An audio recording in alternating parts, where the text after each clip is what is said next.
Hi, it's Colleen Schmidt from Divination Counseling Service, here to present to you today the full moon chart for July 5th, 2020.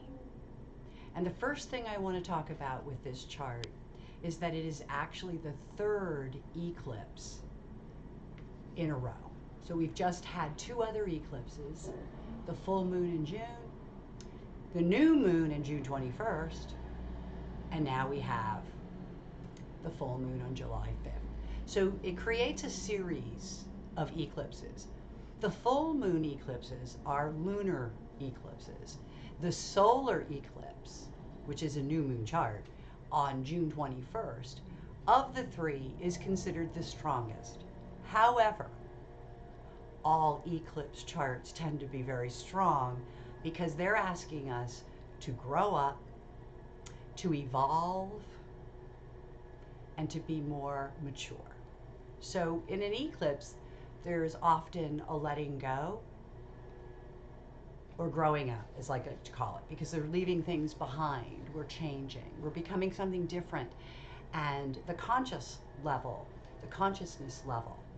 for all of us raises a little bit through eclipses. Having three in a row is very unusual. It happens from time to time, but it doesn't happen very often. So that's marking a very significant period for us. I guess it's no mistake that there's just so much going on, and that's reflected in three eclipses. So let's begin by looking at the chart.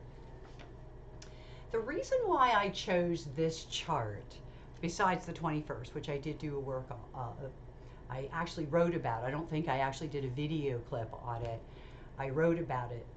But I decided to do a video clip on this because a week after the new moon, Mars ingresses into Aries, its strongest place in the zodiac. But more than that, Mars is going to stay with Aries, as we know from that video, for 6 months because of the retrograde. That isn't very usual either. So not only did we have 3 eclipses, but with the Mars ingress lasting 6 months, and now our full moon chart is ruled by Mars. So I thought that was just so prophetic. The other reason why this chart stood out to me was because I can directly point to you headlines in this chart. And that's what I want us to be able to do. Ultimately, looking ahead in time and perhaps even creating our own headlines from the knowledge that we know about the energies of these planets, trans-Neptunians, and asteroids. So today's lesson is going to be about the angles of the chart. And I'm going to start off by just talking about this ascendant and the fact that this Aries ascendant is ruled by Mars, which happens to fall in the 12th house. So Mars is in Aries because this is, of course, after, I believe that was the 27th, 28th. This is after that time because we're now looking at July 5th. So here's our Mars. Now, what makes this Mars doubly nefarious, I'm going to use that word, because Mars is about things that go on behind the scenes. It's about secrets because of the 12th house. This is about working in secret and about people who like to keep secrets. And that Neptune there talks about the deception, whether it be self-deception, self-delusion, or deception that somebody else is pulling on a larger number of people. And both are going to apply. And you'll see why. So I wanted to talk about them because Neptune being in its strongest place and Mars being in its strongest place, even though they're not in aspect any longer, they still are residing together in the 12th house, the house of secrets. Now, as we look into this chart, I do want to point out before I move on to the next angle, this Chiron. See the Chiron, the ascendant? This is an equatorial ascendant, so I just want to point that. So we've got ascendant, and Chiron. Chiron's interesting because if you're looking at Chiron in a person's chart, sometimes it can mean that the person is a little bit alternative, metaphysical, if you will. But Chiron applies to not just turning points, and I do believe in this chart we are looking at turning points. And the turning points are coming from behind the scenes, and they are. We'll get to that in a minute. But this is about how people do not think the rules apply to them. This is about an environment where people don't feel like they feel like they're exempt from the rules for some reason. Maybe they feel different. Maybe there's something quote unquote alternative about them. But bear in mind, that's what Chiron represents. Turning points. It is the wounded healer, but it's also about those people who just don't think the rules apply. So let's come up here and let's look at this axis, which is the strongest. And like I said, I don't want these videos to be too long, so I'm not going to go beyond the angles. There's a lot we could say about this chart. Each house really has something in it that we could learn from. But I'm going to stick with the angles because they are the most important. There's no way those things aren't going to show up. And you're going to find out from this chart they're already showing up. Here we have node. We have Mercury right on that IC. Now it is retrograde. There's something about that. One of the things that I also point out here is look at this 9 degree. To be honest with you, all that you see here, the Vesta, the Sun, the Kronos, the Hades, the Hygeia, the Mercury, they all apply. Here we go, the Vesta, see it's down here. Even the Shiva and this questioning, they all apply to this angle. They're within 10 degrees. So this is a really interesting IC. So this node also barely aspects the IC, but it does because remember we have 10 degrees. There's a 9 degree out of sign difference here. Okay, the connections. So this is an interesting connections, retrograde connections. Well, let's look at what's really happening.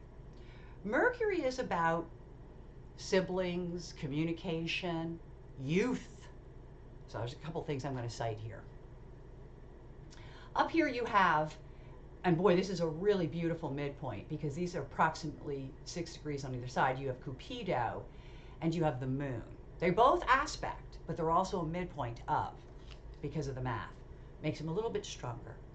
And here we see a woman associated with what I want to refer to as either a dysfunctional association or a dysfunctional family because of the Cupido and the South Node. There's something about this family. Well, let's talk about how Mary Trump, and this is not a political, this is fact, this is not a political, I don't do political, I do more educational, but there are some things that you cannot hide from. 12th house chart, but we can't hide anyway. Achilles tells you that also. So and basically what it's telling us is that this Cupido, this woman of this family, because it's a moon, is bringing us news that involves Hades, Kronos, Sun, an authority figure. Yes, she's writing about the president. And she's writing about, and she's speaking up about enabling a child, which I thought was really interesting if you read the title of her book, especially when she talks about how the family itself built him. And that fits these right here. So I wanted to start with hers because the hit is right on. So as we go into that, we could see this point, okay? But let's talk about John Bolton's book, because we can. He too was a part of a dysfunctional association, or so he felt. He too is connected to all that we see here. And that's what his book is about, speaking up. Hidalgo, okay? So really interesting phenomenon on light of, because that's 11 degrees, right here's 11 degrees to 12 degrees. It's really an aspect. So it's about people speaking up, speaking out, if you will. And this Hidalgo at 11:30, okay, is also in conjunct with this Niobe, which could be children, could be pride, but it's enabling. Are we enabling the pride of somebody? Are we enabling a child? I don't think I have to answer that. So as we go on, and we see here too, it's about these one-to-one relationships. Well, particularly John Bolton's book. Mercury, Node, Juno. Okay, so this not only tells us the headlines, it tells us the book titles. So I wanted to stress that, because this is an eclipse chart. It's like 12 weeks strong, if not stronger.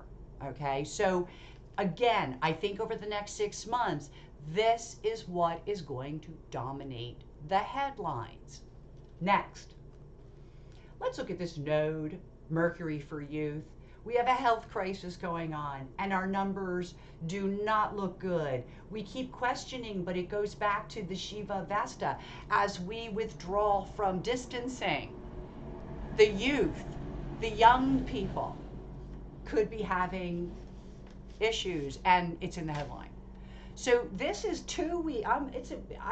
Today is the 23rd of June, so we've got weeks to go, but already this chart is shining its headlights.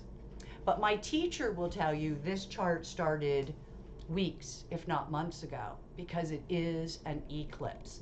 And as we look at just those headlines, I think that you can see that.